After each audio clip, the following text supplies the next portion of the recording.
Hi, everybody. Welcome back to another Second Breakfast podcast. I'm Andy Roth. That's Phil Duvall. Say hi, Phil. Hi. Today, we're going to do 10 Minute Tuesday. We're calling it 10 minutes because we're going to be roughly 10 minutes and discussing whatever we discuss, and because, along with 5 Minute Monday, we're extraordinarily unoriginal coming up with structure for our podcast. It's Good? true. Yeah? Yeah, Right? fair enough. We just like Okay. to talk about things. Right? Just talking about Right, stuff.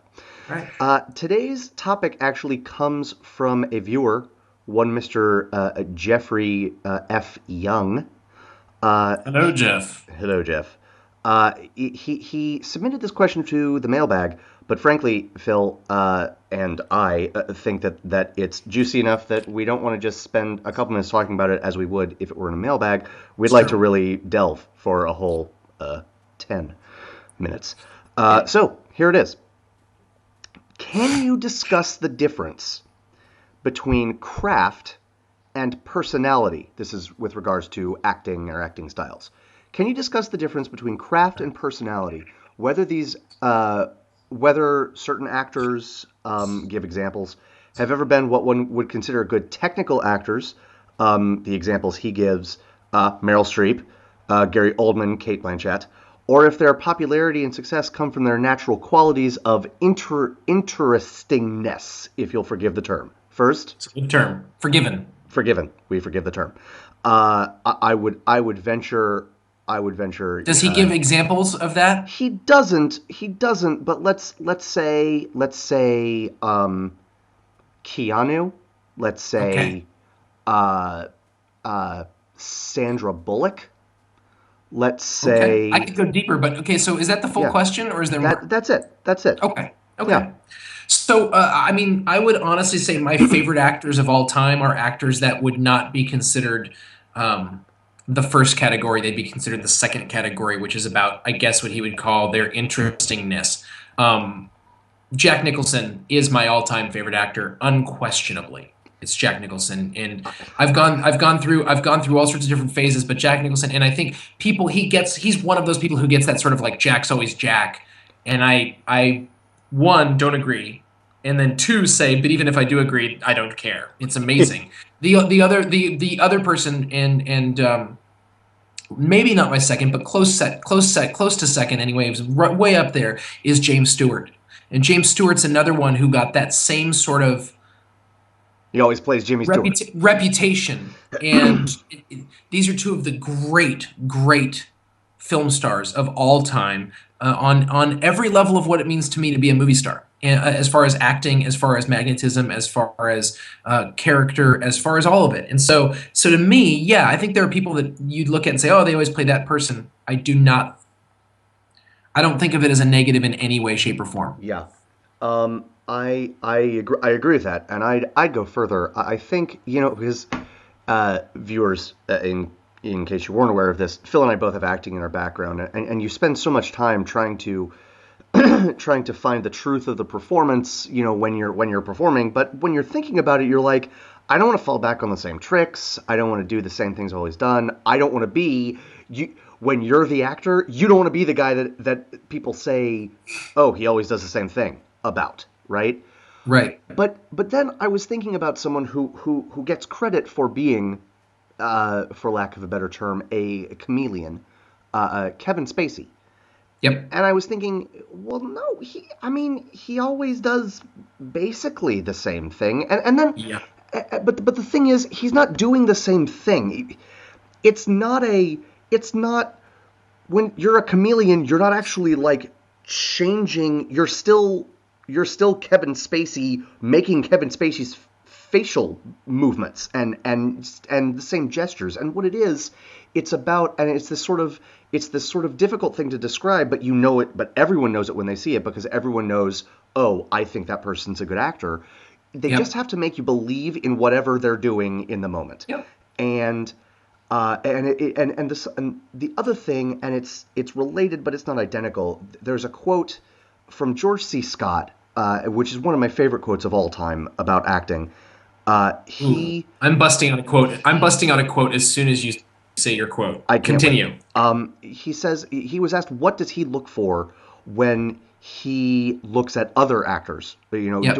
How does he judge if they're good? And he says, what I look for is the joy of performance. And I just Mm. think that captures it so well. And I want to, It walks a fine line, but because yeah. people who ham it up, I can't. I mean, that can get when people are winking, nudging, Well, slyly at the camera. I That don't can think really. he'd No, I don't think define he means that that as, necessarily at all. yeah, yeah. But it can go that direction. Right. No, I agree with you. I want you to say your quote, and then I'm really glad you said Jack Nicholson because I want to talk more about him. But hit me with your My quote. hero, James Cagney. Ever heard of James Cagney?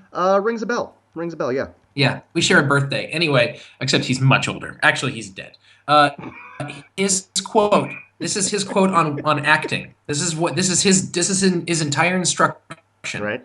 Learn your lines, find your mark, look them in the eye, and tell them the truth. Awesome. That's acting.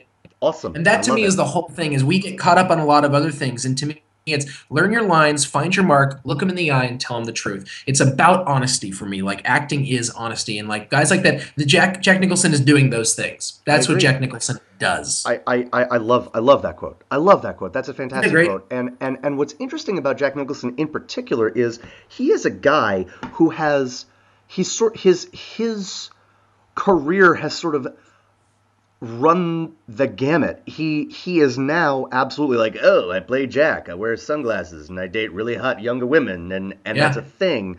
But if you look at the beginning of his career, if you look at One Flew Over the Cuckoo's Nest, Five Easy Pieces, Oof. Yep. oh God, he's so good in that movie. And Yeah. even his role, which is not, I mean, it's barely a cameo, but it's so important to the movie in Easy Rider.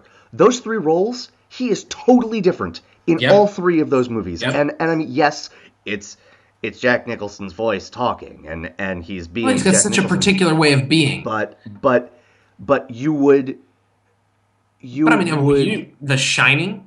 right. Yes. He just, it isn't a matter of, man, I can't believe the same person played all those roles. That's not what it's Yeah. about. He is not just a personality then. And whether or not he is now, I mean, I think everyone finds the things they're good at, and Right. it becomes easier for them. But at the beginning of his career, you could not say that truthfully. Yep. He is a chameleon. He was a chameleon, and it was brilliant. And the fact that he is no longer a comedian isn't really a black mark against him, I don't think. Oh my gosh, no. Now, Right? now there's an argument against, there's a three-word argument against all of this that just says the character acting, the kind of the craft acting like Meryl Streep and Gary Oldman and all that. Yes. There's a three words that argue against Nicholson and all the rest of it. Okay. Daniel Day-Lewis. The man is probably, I mean,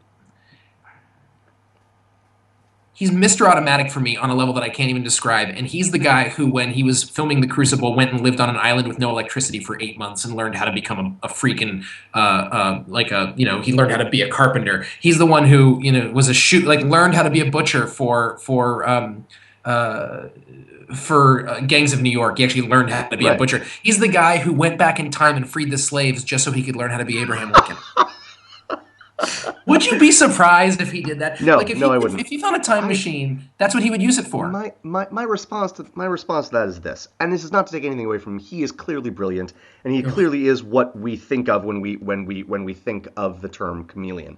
But my response is when Laurence Olivier and Dustin Hoffman were filming Marathon Man, and there's a scene Yes. where Yeah, Dustin yeah. Hoffman Yeah, has yeah. been out all night, so he was Go ahead. actually out all night. Olivier was like, "You might want to try acting."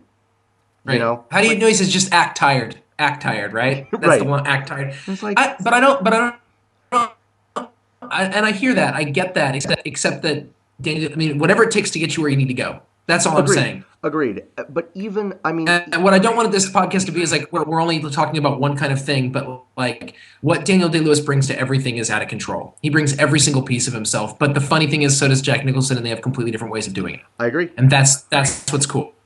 I agree with you. That's what's really cool. I agree really with do you. that. And Daniel Day-Lewis, it wouldn't surprise me if 30 years from now he were a personality actor like Jack Nicholson. But it doesn't change the quick fact question. that, yeah, real quick. Where does De Niro fall in this? I think he has a similar. I think he has a similar arc to Nicholson. If you look at Raging Bull and you look at Taxi Driver, and I don't, I don't, and Midnight Run. Godfather Part Two, Godfather, perhaps. yes, those four movies. Those are four completely different people, even though they look the same and they have the same voice. That's my answer. What thoughts Okay. in 10 seconds or less? I I actually think it goes more towards the craft thing because he doesn't look the same in Raging Bull as he looks in Agreed. Godfather Part Two, but No, that's fair. now he's somewhere. I don't know. Now he's somewhere else. I don't know what's going on with Mr. De Niro. Wherever he is, he's not at that. I He's not at that place. I don't know where he is. I'm trying to figure him out. I keep like I love him so much. I love him, but Nicholson is. It's all about Nicholson and James Stewart for me. That's it. That's my home. Sure, that's a pretty good home. That's a pretty good home. Who's your favorite? Who's your favorite actor? Who's your favorite actor? All Uh, time. All time. I might say Jimmy Stewart. I might Yeah. say Jimmy See Stewart. that? Yeah, Yeah. Oof. that's that might be a subject for another podcast. Oh no, I know it is. I was just curious. It No, yeah, says a lot about a person. yeah, Like I've gone around to a bunch of different people, but then whenever I see Jack Nicholson do something, I'm like, oh yeah, that's right. I forgot. He totally, he made me totally. believe. No, absolutely. He converted me like to movies. He was the one who made me believe in everything. Nice, nice. So Growing up, my dad's favorite movie was It's a Wonderful Life, so I saw Jimmy Stewart a lot, and then I saw yeah, things like Mr. Smith Goes to Washington, and I mean, and everything. I mean, yeah, everything. You know, yeah. Rope. Oh yeah, Uh, yeah.